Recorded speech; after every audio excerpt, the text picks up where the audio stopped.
When receiving serves, if I can't tell the difference between sidespin and backspin, the opponent focuses on serving the same ball to my backhand line. It's also easier for them to attack. After missing a few consecutive returns, I really start to feel lost. Making mistakes in service reception is actually quite normal. For example, when we receive serves at the backhand baseline, we can execute a thin flick return. The issue with baseline serves is when the opponent's ball comes in. First, we need to focus on our reception. Don't use all your strength. When receiving serves, it's important to get to the table.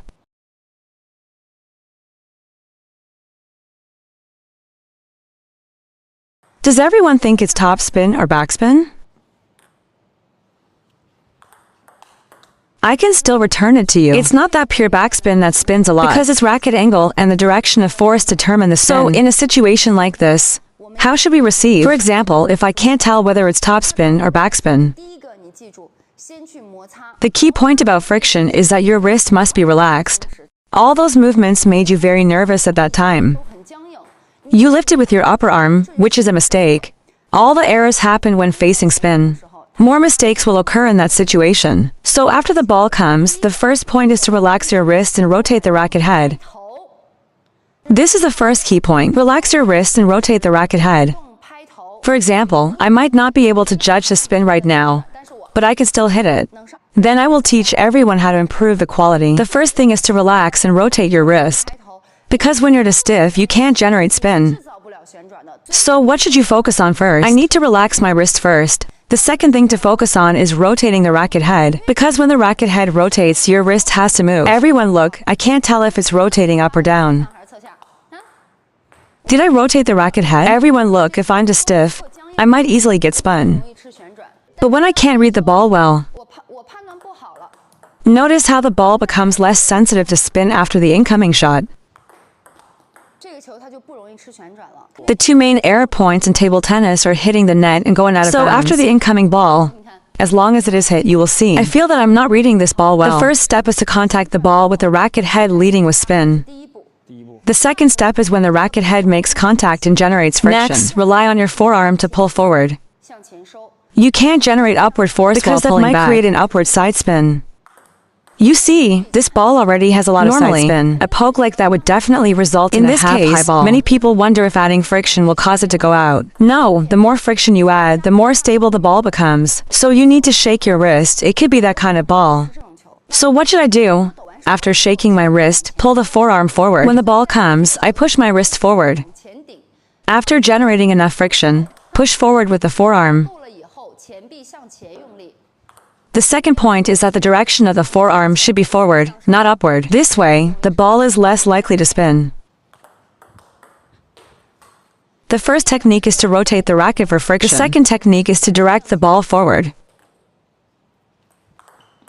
Everyone can see this ball, which ensures both curve and spin release.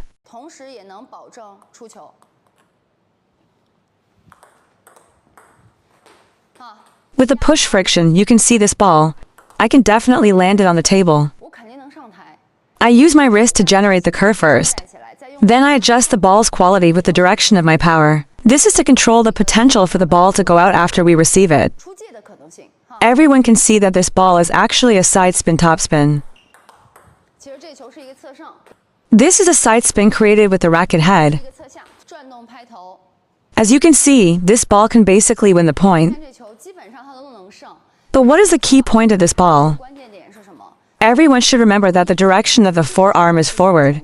The direction of the wrist is upward for friction. So first apply topspin and then bring the arm in. Now, everyone must pay attention to one issue. Once you apply excessive force, if your judgment is off, it is very easy to make a mistake. Basically, I control the power at 60. Watch how I first rotate the racket head. Then the direction of the forearm should be forward.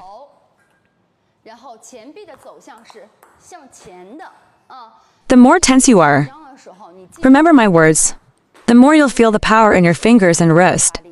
If you tense up your arm even more, you'll make more unnecessary mistakes. It might just be a regular ball. When you feel the strength from your fingers and wrist, pay attention to high G side topspin and side backspin. I didn't judge it very accurately, but I can also handle the shove very steadily. right? I can get this ball onto the table. I can keep this ball in play. So what's the key here? It lies in how we make contact with the ball. You must ensure to brush with your wrist. First, let your wrist relax a bit. When you're nervous, the first thing you need to do is relax. The second thing you need to do is to lift your head and rotate. The third reaction is that the fingers and wrist create an arc. The force point of the forearm should be directed forward. Do not let it go upward. Do not let it lift. This is incorrect. It must move forward.